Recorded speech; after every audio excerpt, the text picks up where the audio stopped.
Hello बच्चों, let's read the question. A vibrating tuning fork is held between an open organ pipe P1 and a closed organ pipe P2 of length L1 and L2 respectively as shown in the figure. If the first overtone are produced in each organ pipe, find the ratio of length of two organ pipes. तो यानी कि यहाँ पर आपको दिया गया है कि एक वाइब्रेटिंग ट्यूनिंग फॉर्क है जो एक ओपन ऑर्गन पाइप और एक क्लोज्ड ऑर्गन पाइप के बीच में रखा गया है जिसका लेंथ L1 और L2 है।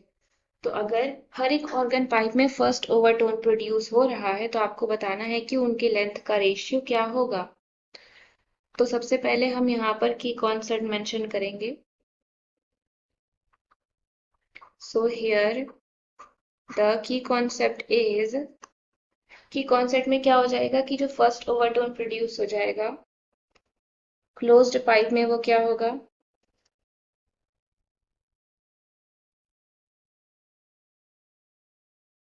First overtone produced in closed organ pipe that is equal to 3 lambda upon 4। ये हमारा क्लोज्ड ऑर्गन पाइप में जो फर्स्ट ओवरटोन प्रोड्यूस होता है इसका एक्सप्रेशन होता है। तो यहाँ पर हम मान लेते हैं साउंड की वेलोसिटी एयर में v है। Let v be the velocity of sound in air. v क्या है, साउंड की वेलोसिटी एयर है, एयर में है।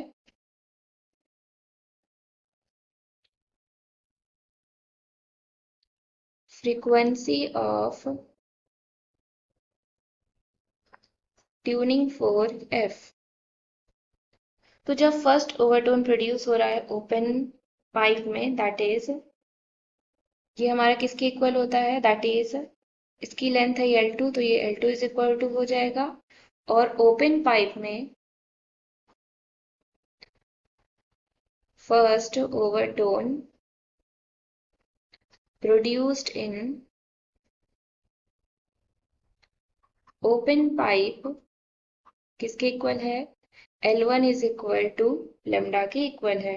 तो हमें पता है वी नो दैट फ्रीक्वेंसी का फॉर्मूला क्या होता है, F equals to NV upon 2L and V is equal to F times of lambda. Then F is equal to NF lambda upon 2L. From here यहाँ से हम देख सकते हैं कि जो लैम्डा है आपका वो क्या है, we can see that lambda is inversely proportional to L। Lambda क्या है, लेंथ के इनवर्सली प्रोपोर्शन है। तो इससे हम एक्सप्रेशन आराम से बना सकते हैं किस तरीके से, L1 upon L2 is equal to lambda upon 3 lambda upon 4। L1 हमारा क्या हो जाएगा लेमडा और L2 हमारा क्या हो जाएगा 3 lambda upon 4। That means 4 upon 3। तो L1 अपॉन L2 का जो रेशियो आ गया वो हमारा कितना आ गया, 4 अपॉन 3 आ गया। तो यहाँ पर जो रेशियो ऑफ लेंथ है दो ऑर्गन पाइप का वो कितना हो गया, 4:3। I hope you understood it well. Thank you and best of luck.